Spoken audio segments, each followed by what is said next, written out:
Assalamualaikum warahmatullahi wabarakatuh.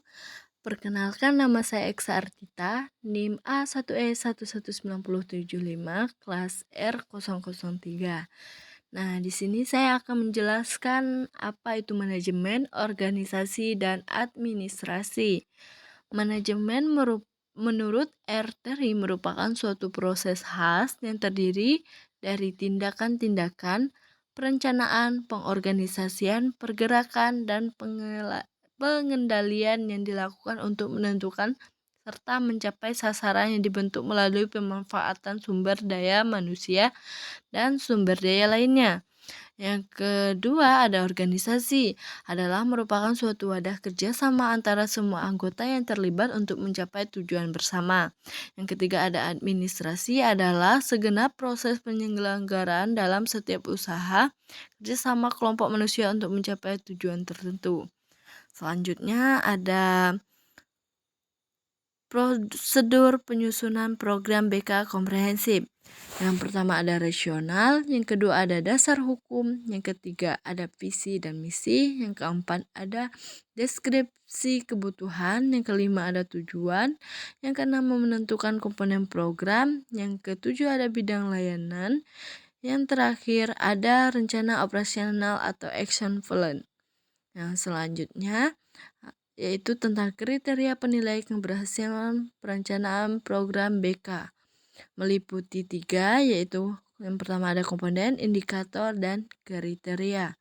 Selanjutnya ada prosedur evaluasi hasil bimbingan dan konseling. Yang pertama ada menentukan tujuan, yang kedua menentukan kriteria penilaian, yang ketiga ada analisis data, yang terakhir ada pembuatan laporan. Selanjutnya yaitu akuntabilitas bimbingan dan konseling. Pengertian akuntabilitas secara umum, akuntabilitas merupakan bentuk tanggung jawab suatu kegiatan. Akuntabilitas dilihat sebagai suatu kegiatan yang digunakan untuk meyakinkan stakeholder sehingga memiliki kepercayaan terhadap program atau kegiatan yang dilakukan. Hal ini dikemukakan oleh Furqon dan Bedrujaman. Yang kedua ada tujuan akuntabilitas bimbingan dan konseling. Menurut Sigio 2014 memaparkan bahwa akuntabilitas dalam bimbingan dan konseling berfungsi untuk yang pertama memperoleh hasil mengenai kerja konselor. Yang kedua mempertimbangkan penggunaan metode dalam bimbingan dan konseling. Yang ketiga dapat lebih mengenal kebutuhan peserta didik yang belum terrealisasikan. Yang empat mengurangi cara kerja yang sifatnya rutinitas dan menentukan inovasi layanan bimbingan dan konseling. Yang kelima sebagai dasar untuk memberikan masukan dalam rekrutmen konselor. Yang terakhir ada memberikan pertimbangan dalam meningkatkan keterampilan konselor melalui pengiriman untuk mengikuti pelatihan bimbingan dan konseling. Selanjutnya ada komponen akuntabilitas bimbingan dan konseling.